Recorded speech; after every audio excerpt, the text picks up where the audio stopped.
बहुत समय पहले की बात है। चंदनपुर गांव में एक राजा था जो बड़ा प्रतापी था। दूर दूर तक उसकी समृद्धि की चर्चाएं होती थीं। उसके महल में हर एक सुख सुविधा की वस्तु उपलब्ध थी, पर फिर भी अंदर से उसका मन अशांत रहता था। बहुत से विद्वानों से मिला, किसी से कोई हल प्राप्त नहीं हुआ। उसे शांति नहीं मिली। एक दिन वेश बदलकर राजा अपने राज्य की सैर पर निकला। घूमते घूमते वह एक खेत के निकट से गुजरा। तभी उसकी नज़र एक किसान पर पड़ी। किसान ने फटे पुराने कपड़े पहन रखे थे और वह पेड़ की छांव में बैठकर भोजन कर रहा था।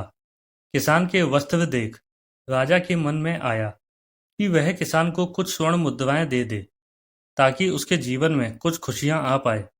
राजा किसान के सम्मुख जाकर बोला, मैं एक राहगीर हूँ। मुझे तुम्हारे खेत पर ये 4 स्वर्ण मुद्राएं गिरी मिली। क्योंकि यह खेत तुम्हारा है, इसलिए ये मुद्राएं तुम ही रख लो।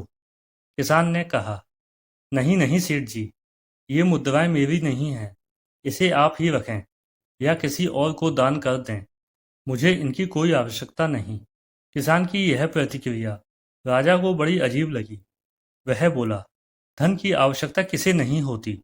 भला आप लक्ष्मी को ना कैसे कर सकते हैं।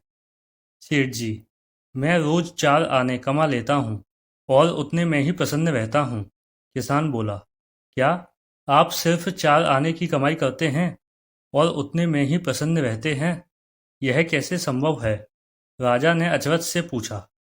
किसान बोला, सेठ जी, प्रसन्नता इस बात पर निर्भर नहीं करती कि आप कितना कमाते हैं या आपके पास कितना धन है। प्रसन्नता उस धन के प्रयोग पर निर्भर करती है।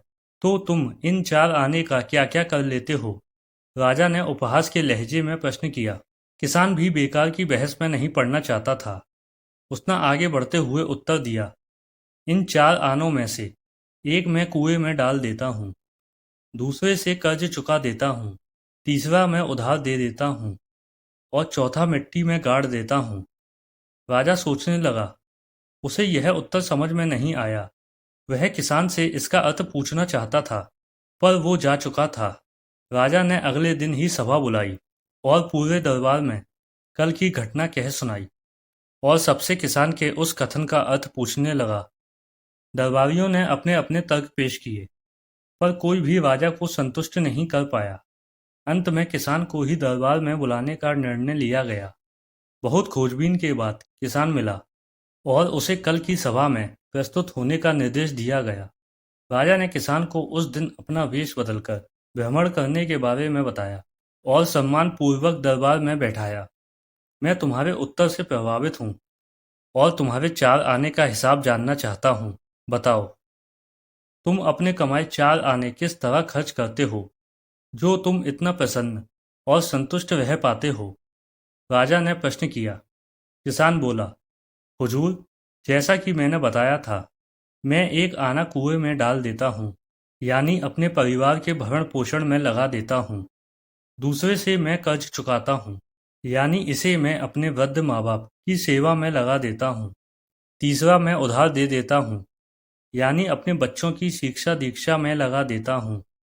और चौथा मिट्टी में गाड़ देता हूँ, यानी मैं एक पैसे की बचत कर लेता हूँ, ताकि समय आने पर मुझे किसी से मांगना ना पड़े और मैं इसे धार्मिक, सामाजिक या अन्य आवश्यक कार्यों में लगा सकूं। राजा को अब किसान की बात समझ आ चुकी थी। राजा की समस्या का समाधान हो चुका था। वह जान चुका था कि यदि उसे प्रसन्न एवं संतुष्ट रहना है, तो उसे भी अपने अर्जित किए गए धन का सही सही उपयोग करना होगा। देखा जाए तो पहले की अपेक्षा लोगों की आमदनी बढ़ी है, पर क्या उसी अनुपात में हमारी प्रसन्नता भी बढ़ी है? पैसों के मामले में हम कहीं ना कहीं गलती कर रहे हैं। जीवन को संतुलित बनाना जरूरी है और इसके लिए हमें अपनी आमदनी और उसके इस्तेमाल पर जरूर गौर करना चाहिए। नहीं तो भले हम लाखों रुपए कमा लें, पर फिर भी प्रसन्न एवं संतुष्ट नहीं रह पाएंगे। आप कितना कमाते हो, यह महत्वपूर्ण नहीं है। आप अपनी कमाई को किस तरह खर्च करते हो, यह महत्वपूर्ण है।